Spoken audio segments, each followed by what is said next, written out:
Viewers, இன்னைக்கு நம்ம பார்க்க போகிற ரெசிபி மசாலா கடலை. இதே நம்ம இன்னைக்கு எப்படி செய்ய போகிறோம், இதோட மெத்தட்ஸ் என்ன அப்படின்றத இந்த வீடியோவில் நம்ம பார்க்கலாம்.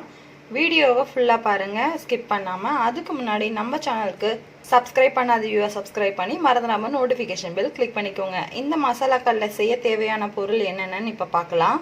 மசாலா கடலைக்கு செய்ய தேவையான பொருள், நான் வேர்க்கடலை எடுத்திருக்கேன். இது வந்து 1 கப் அளவுக்கு நான் எடுத்திருக்கேன்.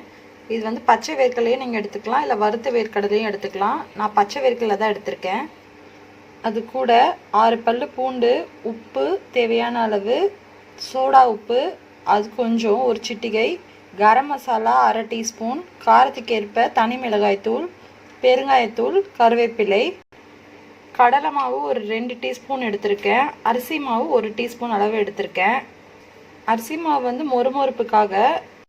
இப்போ நம்ம பூண்டு எடுத்து வச்சுருக்கோம்ல, அதை இதில் போட்டு நல்லா தட்டிடணும்.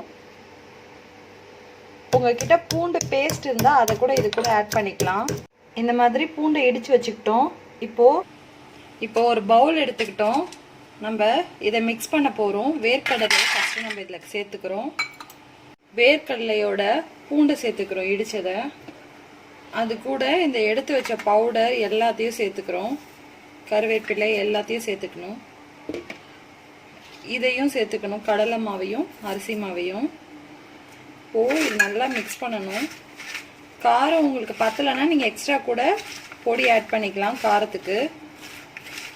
லைட்டாக தண்ணி தெளித்து இந்த கோட்டிங் வந்து இந்த வேர்க்கடலையில் பிடிக்கிற மாதிரி நீங்கள் பிசையணும். தண்ணி தெளித்து தான் பிசையணும். அதிகமாக தண்ணி கலந்துடக்கூடாது.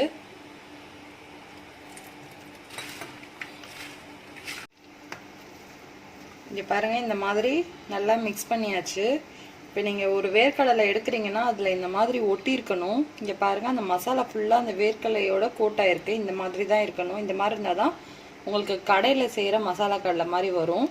இப்போ நான் சொன்ன அளவுக்கு உங்களுக்கு வந்து கடலை மாவு பத்தலை, அந்த கோட்டு வரலை அப்படின்னா நீங்கள் எக்ஸ்ட்ரா கடலை மாவு சேர்த்து லைட்டாக தண்ணி தெளித்து அதுக்கேற்றாப்புல நீங்கள் பிசைஞ்சுக்கோங்க. கடலை மாவு எக்ஸ்ட்ரா சேர்த்தா போதும், அரிசி மாவு சேர்க்கணுன்ற அவசியம் இல்லை. இப்போ நம்ம எண்ணெயில் போடும் போது இது இப்படி உதிரியாக போடணும். எடுத்து ஒன்றா போடுங்க. அப்போ தான் அந்த மசாலா ஃபுல்லாக உதுவாகும். நீங்கள் இப்படியே போட்டுட்டிங்கன்னா எல்லாமே மொத்தமாக சேர்ந்துடும். அதனால் நான் உங்களுக்கு எண்ணெயில் போடும் போது நான் உங்களுக்கு வீடியோ காட்டுறேன். அடுப்பில் கடாயை வச்சு எண்ணெய் ஊற்றிருக்கேன். நீங்கள் நிறைய எண்ணெய் ஊற்றணும் அப்படின்ற அவசியம் இல்லை. நீங்கள் கொஞ்சமாக தான் போட்டு எடுக்க போகிறீங்க. ஏன்னா நிறைய போட்டால் ஒன்று சேர்ந்துடும். எண்ணெய் காஞ்சதும் அடுப்பை வந்து சிம்மில் வச்சுக்கோங்க. இப்போது நம்ம எடுத்து வச்சிருக்கிறத இப்படி கொஞ்சம் ஒன்றா அந்தந்த இடத்துல தனித்தனியாக போடுங்க. இப்போ இந்த மாதிரி பிரித்து நம்ம போட்டாச்சு. மீடியம் ஃப்ளேமில் கூட வைக்கக்கூடாது. அடுப்பை ரொம்ப சிம்மில் வச்சு தான் இது குக் பண்ணணும். ஏன்னா நீங்கள் அதிகமாக வச்சிங்கன்னா வெளியில் இருக்க கோட்டிங் மட்டும் தீஞ்சு போயிடும். அப்புறம் கடலை சாப்பிட நல்லாவே இருக்காது. இது லைட்டாக பொன்னிறமாக வந்ததும் திருப்பி போடுங்க. இங்கே பாருங்கள், இந்த மாதிரி பொன்னிறமாக வந்துருச்சு. இப்போ நம்ம இதை எடுத்துடலாம். இதை தனியாக வச்சுட்டு நான் எல்லா கடலையும் பொரிச்சிட்டு நான் உங்களுக்கு வீடியோ காட்டுறேன். இதை வறுத்து எடுத்ததுமே டேஸ்ட் பார்க்காதீங்க, வதக்குன்னு தான் இருக்கும். கொஞ்சம் சூடு ஆறுனதுக்கப்புறம் தான் அது மொறுமொறுப்பு தரும். நம்ம கிறிஸ்பியான மசாலா கடலை ரெடி ஆகிடுச்சு. இங்கே பாருங்கள், அந்த கடலை வந்து ஃபுல்லாக எப்படி மசாலாவில் கோட்டாக இருக்குது. ரொம்ப டேஸ்ட்டாக இருக்கும். இதே மாதிரி நீங்களும் உங்கள் வீட்டில் ட்ரை பண்ணி பார்த்துட்டு கமெண்ட் பாக்ஸில் எதுவும் சஜஷன் இருந்தால் சஜஷன் பண்ணுங்கள். இந்த ரெசிபி உங்களுக்கு பிடிச்சிருந்தா உங்கள் ஃப்ரெண்ட்ஸ் சர்க்கிளுக்கு ஷேர் பண்ணி சப்ஸ்கிரைப் பண்ண சொல்லுங்கள். இதே மாதிரி வேறு ஒரு இன்ட்ரெஸ்டிங்கான ரெசிபியோட மறுபடியும் உங்களை மீட் பண்ணுறேன். Bye bye from Sathya. Thanks for வாட்சிங் த வீடியோ.